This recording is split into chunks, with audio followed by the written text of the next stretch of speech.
अस्सलाम वालेकुम। बहुत से जो स्टूडेंट्स हैं वो मुझे रिक्वेस्ट कर रहे हैं कि हमें इंग्लिश प्रेसी एंड कंपोजिशन की को प्लीज़ गाइडलाइन दें, तो मैं थोड़ा सा उसके बारे में बात कर लेता हूँ। इंग्लिश प्रेसी और कंपोजिशन, जैसे कि आपको पता है कि it's the second most difficult paper in whole CSS, और इसमें भी अराउंड 90% लोग फेल हो जाते हैं। तो इसकी स्ट्रैटेजी ये है तैयार करने की कि जो 20 मार्क्स के सिनोनिम्स एंड एंटोनिम्स आते हैं और इडियम्स और पेयर ऑफ वर्ड्स, इनको आपने बाद में करना है। बिकॉज़ जो मर्ज़ी भी आप कर लें, आप हंड्रेड्स ऑफ वर्ड्स कर लें और आप जितने मर्ज़ी इडियम्स कर लें, इवेंचुअली यू डोंट नो कि कहाँ से आएगा और आप उसके लिए प्लान नहीं कर सकते। सो अ बेटर स्ट्रैटेजी इज़ कि आप पहले उन एरियाज़ पे फोकस करें जो कि कंफर्म हर दफ़ा आते हैं। ठीक है, उसमें सबसे पहले 20 मार्क्स का प्रेसी का क्वेश्चन है। उन 20 मार्क्स को आपने सही तरह से करना है। प्रेसी की बहुत वैल्यू होती है।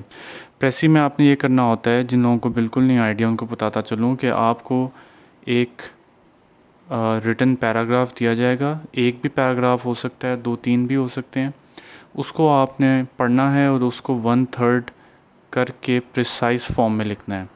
मेन आइडिया उसमें ये होता है कि आपने सबसे इम्पॉर्टेंट आइडियाज़ पिक करने हैं, उनको जोड़ के दोबारा एक शॉर्ट फॉर्म बना देना है। इसमें आपका टेस्ट क्या होता है? इसमें आपका वो ये टेस्ट करते हैं कि क्या आप इम्पॉर्टेंट आइडियाज़ और यूज़लेस जो आइडियाज़ हैं उनमें डिफरेंशिएट कर सकते हैं। क्या आपकी कंप्रिहेंशन सही है इंग्लिश की और सटल आइडियाज़ आप ग्रास्प कर सकते हैं।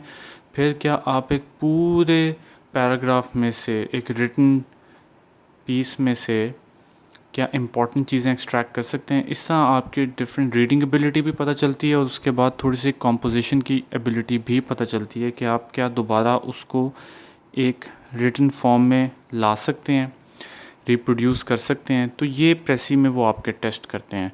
इसमें ये बड़ा ज़रूरी होता है कि आपने एक पैराग्राफ ही दोबारा लिखना होता है। उन्होंने बेशक आपको 3-4 दिए हुए हों छोटे छोटे, लेकिन आपने फ़ाइनल एक पैराग्राफ में लिखना है। आपने उसका टाइटल भी लिखना होता है। टाइटल जो होता है वो आपकी प्रेसी का भी सेंट्रल आइडिया होता है, तो इस तरह आप और उसको प्रिसाइज कर रहे हैं। Title represents the central idea of the precis, तो उसको आपने ध्यान से लिखना है। ठीक है, अब जो प्रेसी होती है, अगर फर्स्ट पर्सन में उन्होंने लिखी होगी, फर्स्ट पर्सन का मतलब होता है कि अगर कोई बंदा इस तरह बात कर रहा है कि I went there, I did this, I did that, I का इस्तेमाल आ रहा है, तो आपने उसको थर्ड पर्सन में लिखना है। मोस्ट ऑफ द टाइम्स जो है वो थर्ड पर्सन का पैराग्राफ ही आएगा, तो आपने उसको as it is third person में लिखना है। लेकिन अगर फर्स्ट पर्सन में आ भी जाए तो आपने उसको थर्ड पर्सन में कर देना है। ठीक हो गया? तो प्रेसी जो है ये जहन में रखिएगा कि 1/3 ऑफ द ओरिजिनल वर्ड्स हैं। आपको एग्जैक्ट काउंट करने की ज़रूरत नहीं है, लेकिन अगर आप करना भी चाहते हैं तो आपने उसको लाइंस काउंट करके और एक लाइन के वर्ड्स काउंट करके उसको मल्टीप्लाई करके वर्ड्स निकाल लेने हैं और फिर रफली जो है वो अपने वर्ड्स कर लेने हैं। जो आप प्रेसी करेंगे उसमें आपने एग्जाम्पल्स को रिमूव कर देना है और कोई भी इलस्ट्रेशंस हैं उसको भी रिमूव कर देना है, और आपने सिर्फ मेन आइडिया ले लेना है और जो कोई भी रिटन एग्जांपल्स हैं उसको रिमूव कर देना है। ठीक है, प्रेसी हमेशा, मैंने जैसे आपको बताया, वो थर्ड पर्सन में होगी और इसी तरह हमेशा इनडायरेक्ट स्पीच में होगी। डायरेक्ट स्पीच होती है जिसके अंदर जो है वो एक बंदा डायरेक्टली बात कर रहा होता है और उसको जो है आपने कन्वर्ट करके इनडायरेक्ट स्पीच में कर देना है। ठीक है, और इनडायरेक्ट और डायरेक्ट का आप फ़र्क समझ लें, वो भी बाद में प्रेसी के दूसरे क्वेश्चंस में भी आता है। ठीक है, और इसमें जो एक इम्पॉर्टेंट चीज़ है कि आपने बातों को कंसाइज कैसे करना है, ये असल ट्रिक है कि कोई इम्पॉर्टेंट इन्फॉर्मेशन मिस भी ना हो और आपने एक्स्ट्रा भी नहीं लिखना। यही असल में प्रेसी में टेस्ट कर रहे हैं और यही उसका असल आर्ट है। ठीक है, प्रेसी को आपने बहुत प्रैक्टिस करना है और सही तरीके से आपने उसको जो है अटेम्प्ट करना है। और पास पेपर्स मैं भी आप लोगों से शेयर कर दूंगा जो मेरे पास अवेलेबल हैं प्रेसी के, उनकी प्रेसीज आप प्रैक्टिस करें। और इस तरह जो है वो आप थोड़ा बेहतर कर सकते हैं। कोशिश करें आपकी प्रेसी जो है वो काफ़ी शार्प हो। अब मैं आपको एक एग्जांपल देता हूँ कि आपने शॉर्ट करना किस तरह है। कि फ़र्ज़ करें अगर आपके पास एक लाइन है और उसका मेन आइडिया आप शॉर्ट करना चाह रहे हैं तो वो कैसे हो सकता है आइडिया। देखिए फ़र्ज़ करें एक सेंटेंस है, he is a servant whose value it is impossible to overestimate. ठीक है, अब इसमें वो ये कह रहा है कि वो एक सर्वेंट है जो कि बहुत उनके लिए अहम है, लेकिन वो कह किस तरह है कि he is a servant whose value it is impossible to overestimate. अब मैं इसको प्रिसाइज़ करके एक वर्ड में कैसे बयान करूँगा, he is an invaluable servant. जो वर्ड इनवैल्यूएबल है उसने वो पूरा फ़िक्रा जो है whose value it is impossible to overestimate उसको एक वर्ड में कंप्रेस कर दिया है, इनवैल्यूएबल। तो इस तरह ऐसे वर्ड्स आपने ढूंढने हैं जो कि आप पूरी की पूरी चीज़ को उसमें बंद कर सकें। मैं आपको एक और एग्जांपल देता हूँ। जैसे एक सेंटेंस है, the author writes in such a way that his thoughts are perfectly easy to follow. अब वो ये कह रहा है कि ऑथर ऐसे लिखता है कि उसकी जो बातें हैं उनको समझना, उनको फॉलो करना बड़ा आसान है।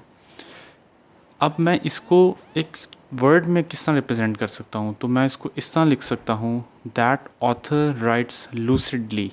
जो लूसिड वर्ड होता है इसका भी यही मतलब होता है कि एक चीज़ को बड़े ही आप जब अच्छे तरीके से बयान करते हैं कि अगले को बड़ा क्लियर समझ आए तो उसे लूसिड कहते हैं।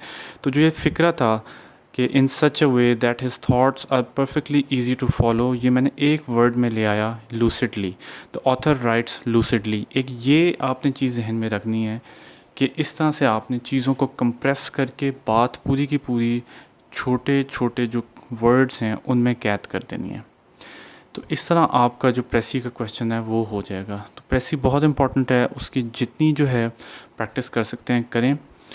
इसमें आपने इस तरह करना है कि जब आप प्रेसी पहली दफ़ा पढ़ेंगे उसमें जो सबसे इम्पॉर्टेंट आइडियाज़ हैं उनको मार्क कर लें, पेंसिल से एक पॉइंट लगा लें या उन पे को मार्क कर लें कि ये वो आइडियाज़ हैं जो आपने रिटेन करने हैं। और जो कोई एग्जांपल्स होंगी उसके अंदर वो आपने ख़त्म कर देनी है और वो जो मेन आइडियाज़ आपने मार्क किए होंगे उनको यूज़ करके आपने दोबारा प्रेसी लिख लेनी है। So this is how you going to attempt your precis. और इस पे ख़ास तवज्जो करें। इस पे कई लोग बहुत फोकस करते हैं कि कई लोग ये भी कहते हैं कि सबसे पहले ये चेक होती है वेदर दैट इज़ ट्रू और not, but still it's very important. 20 marks हैं और इट्स अ स्किल, और ये आप डेफिनेटली इसमें अच्छे मार्क्स ले सकते हैं। प्रेसी करने के बाद उसका टाइटल बनाएं। टाइटल जो है वो पूरी की पूरी प्रेसी का भी सेंट्रल आइडिया होता है। शॉर्ट हो, एक फ्रेज़ की फॉर्म में हो, सिंगल वर्ड टाइटल ना हो तो वो बेहतर है, और कोशिश करें कि बहुत लेंथी भी ना हो। नेक्स्ट जो है वो मैं आता हूँ कम्प्रीहेंशन पे।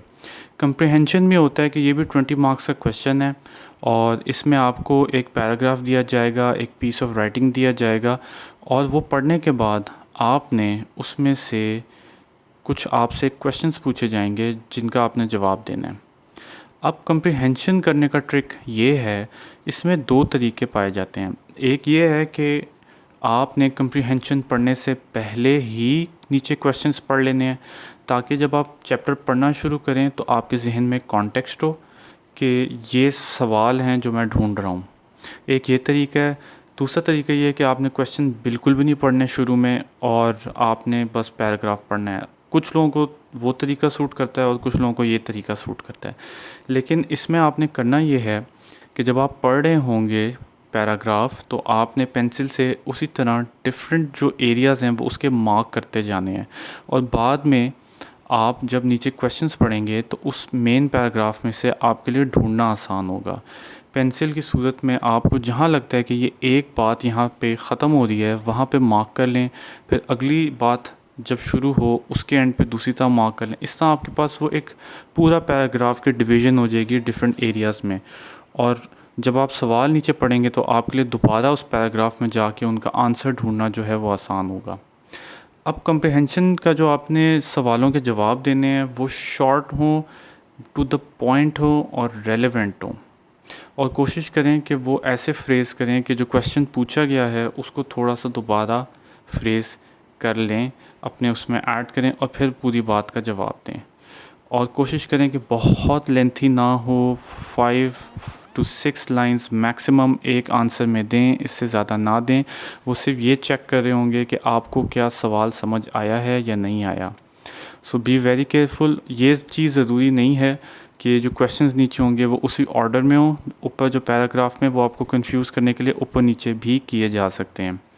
एक और चीज़ इसमें ये ज़रूरी है कि इसमें आपने बहुत टू द पॉइंट और रेलेवेंट लिखना है, और कोई नहीं जो है ना इन्फॉर्मेशन उसमें ऐड नहीं करनी। जो उस पैराग्राफ में है आपने बस वही ऐड करनी है, और उस पैराग्राफ के अंदर से ही आपने जवाब देना है। इसमें ये चीज़ बड़ी ज़रूरी है कि हो सकता है किसी चीज़ से आप एग्री ना करते हो सकता है किसी चीज़ के बारे में आपका कोई अपना ओपिनियन हो, लेकिन इस वक्त आपसे सिर्फ ये पूछा जा रहा है कि इस पैराग्राफ में उसका क्या बयान किया गया है, उसके बारे में क्या कहा गया है। तो आपने उस पैराग्राफ के अंदर से ही उसका जवाब देना है, बेशक आपकी अपनी सोच जो भी हो, और उसमें कोई ख़ुद से इंफॉर्मेशन ऐड नहीं करनी। तो इस तरह आपने कंप्रीहेंशन को तैयार करना है, और कंप्रीहेंशन में ये चीज़ जहन में रखें, और प्रेसी में भी ये चीज़ जहन में रखें कि अगर ऐसे कोई वर्ड्स आ जाते हैं जो आपको नहीं पता, उनका मतलब आपको नहीं पता, तो उससे कोई फ़र्क नहीं पड़ता। एक वर्ड से, दो वर्ड से, अगर ओवरऑल सेंटेंस का आपको मतलब समझ में आ रहा है तो उसका आप मतलब समझें। ये भी बेसिकली जान के ऐसे वर्ड्स बीच में होते हैं ताकि आपको कंफ्यूज किया जा सके।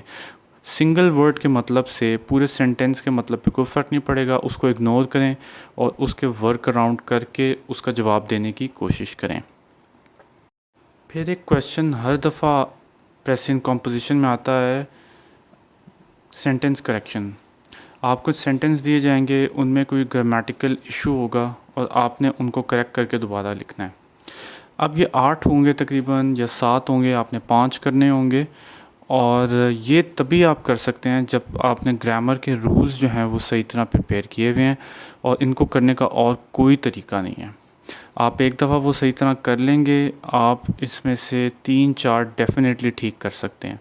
इसको आपने बहुत अच्छा प्रिपेयर करना है, इसके मार्क्स आपने नहीं छोड़ने। ये बहुत बेहतर तैयार भी हो सकता है। करीमदाद चुगताई की English grammar and composition book है, वो ले आएँ। उसके अंदर ये काफ़ी ज़्यादा मौजूद हैं। वो पूरी प्रेसी के पेपर के लिए एक बहुत अच्छी बुक है तैयार करने के लिए। उसमें आपको पास पेपर्स भी मिलेंगे और उसमें आपको दूसरी चीज़ें भी काफ़ी ज़्यादा मिल जाएंगी, वो डेफ़िनेटली मंगा लें। ये जो 5 नंबर है सेंटेंस करेक्शन के, ये आपने हर हाल में इसमें 3 से 4 ठीक करने हैं।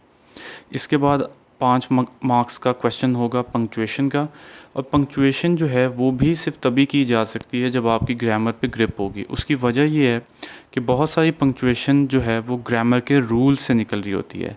कई ऐसे सेंटेंसेस होते हैं जो कि बीच में जिनके कॉमा आता है। फ़र्ज़ करें अगर एक कॉम्प्लेक्स सेंटेंस है, उसमें एक डिपेंडेंट क्लॉज़ होता है, एक इंडिपेंडेंट क्लॉज़ होता है, उनके बीच में कॉमा होता है, और वो आप तब तक नहीं लगा सकते जब तक कि आपको पता नहीं होगा कि इनके बीच में कॉमा होता है।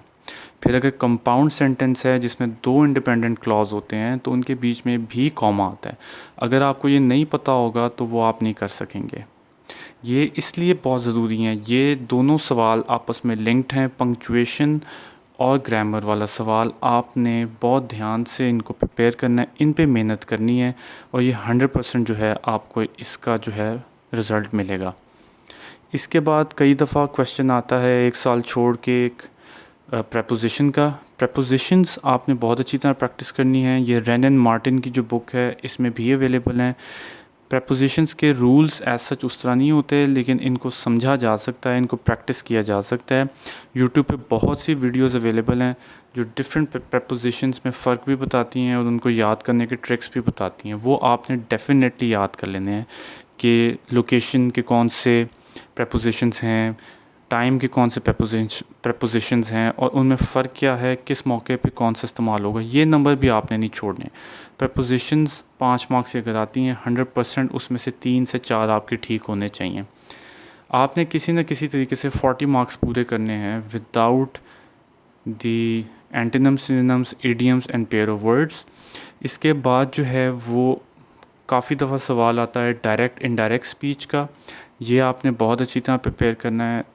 नरेशन बहुत आसान होती है, डायरेक्ट टू इनडायरेक्ट। अगर आप अच्छे तरीके से मेहनत करें तो ये आपको 100% इसमें से 4 या 5 आप मार्क्स ले सकते हैं। आप देखें कि इस दफ़ा हमारी दफ़ा 2020 में पेपर आसान आया था तो लोगों के 80s में भी मार्क्स आए हैं। दिस इज़ अनप्रेसिडेंटेड, कभी ऐसे प्रेसिमी नहीं होता। उसकी वजह ये है कि इसके जो क्वेश्चंस हैं बहुत मैथमेटिकल होते हैं। करते वक्त ही हमें समझ आ गई थी कि ये बहुत आसान है इस दफ़ा का पेपर। तो आपने इन सारे एरियाज़ को सही तरह प्रिपेयर करना है। इसके बाद जो इडियम्स और पेयर ऑफ वर्ड्स हैं, इनको आपने इस तरह प्रिपेयर करना है कि सबसे पहले आपने जितने पास पेपर्स आपको मिलते हैं वो सारे प्रिपेयर करने हैं। उनमें जो इडियम्स और पेयर ऑफ वर्ड्स आए हैं वो सबसे पहले प्रिपेयर करने हैं और उसके बाद आपने नए प्रिपेयर करने हैं, ठीक है। फिर ट्रांसलेशन का पेपर अक्सर आता है, सवाल आता है, वो 10 मार्क्स का होता है। ये आपने बहुत अच्छी तरीके से करनी है। इस 10 में से आपने 7 तो कम से कम लेने हैं। और इसमें ये जहन में रखें कि ट्रांसलेशन जो है वो लिटरल नहीं होती, वर्ड टू वर्ड नहीं होती। ट्रांसलेशन जो है वो कॉन्टेक्सचुअल होती है, मीनिंग वाइज होती है। और वो जो है वो आपने फिगरेटिवली जो है ट्रांसलेट करना होता है, उसको वर्ड टू वर्ड नहीं करना होता। तो अगर एक चीज़ का बेहतर एक्सप्रेशन आपको इंग्लिश में मिल रहा है और उसकी कोई अपनी वोकेबलरी है, उसका अपना कोई एक्सप्रेशन है इंग्लिश का, तो आप वो यूज़ करेंगे, ना कि उर्दू को एज़ इट इज़ ट्रांसलेट कर देंगे। तो अपने जहन में ये रखिएगा कि ट्रांसलेशन जो है वो फिगरेटिव तरीके से ही की जाती है, आपने लिटरल ट्रांसलेशन नहीं करनी। ये चीज़ जहन में रखें कि ये जो है इन सारे क्वेश्चन से आपने अपना जो है ना मार्क्स पूरे करने हैं 40। जो 20 सिनोनिम एंटोनिम्स हैं, कई लोग GRE के वर्ड प्रिपेयर करते हैं, कई लोग जो हैं वो दूसरी लिस्ट प्रिपेयर करते हैं। वो आप कर सकते हैं अगर आपके पास टाइम हो। Still you can not be sure. जैसे 2021 में बहुत मुश्किल प्रेसी आई है, प्रेसी में जो सिनोनिम एंटोनिम्स आए हैं, और वो बेशक आपने जितनी भी लिस्ट की होती GRE की वो आप नहीं कर सकते थे। इसलिए बहुत ध्यान से आपने इन चीज़ों को करना है। फिर कुछ पेपर्स में एनालॉजीज़ भी आई हैं प्रेसी में, जिसमें आपको 2 वर्ड्स दिए जाते हैं, उनका आपस में एक रिलेशनशिप होता है। For example lion and roar, और नीचे ऑप्शंस दिए जाएंगे जैसे elephant and tusk, goat and bleed, snake and slither. इस किस्म के कॉम्बिनेशंस हो गए जो आपने देख के बताना होगा कि वही रिलेशनशिप जो क्वेश्चन में हो वो उसमें भी हो।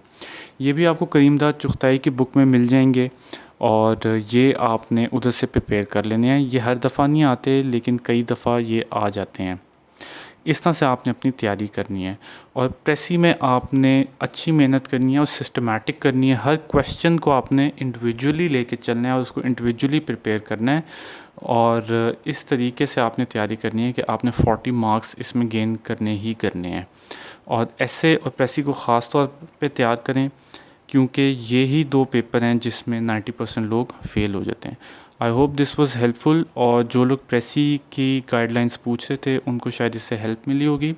बुक्स जो हैं प्रेसी की वो मैं आपको बता देता हूँ। करीमदाद चुगताई की इंग्लिश ग्रामर एंड कॉम्पोजिशन वो ला के रखें। फिर एक बुक है exploring the world of English, ये आप ला के रखें, ये अच्छी है। फिर रेंडन मार्टिन ले आएँ। और एक रिकमेंडेड बुक है FPSC की, द लिटिल ब्राउन हैंडबुक। इसमें पंक्चुएशन वाला पार्ट बहुत अच्छा है। और अगर आपने ग्रामर स्क्रैच से तैयार करनी है तो वो आप यूट्यूब से करें। उसमें सबसे पहले आप पार्ट्स ऑफ स्पीच तैयार करें, फिर आप देखें कि सब्जेक्ट प्रेडिकेट क्या होता है, फिर आप जाएं कि फ्रेजेस क्या होते हैं, क्लॉजेस कौन से होते हैं, इंडिपेंडेंट क्लॉज क्या होता है, डिपेंडेंट क्लॉज क्या होता है।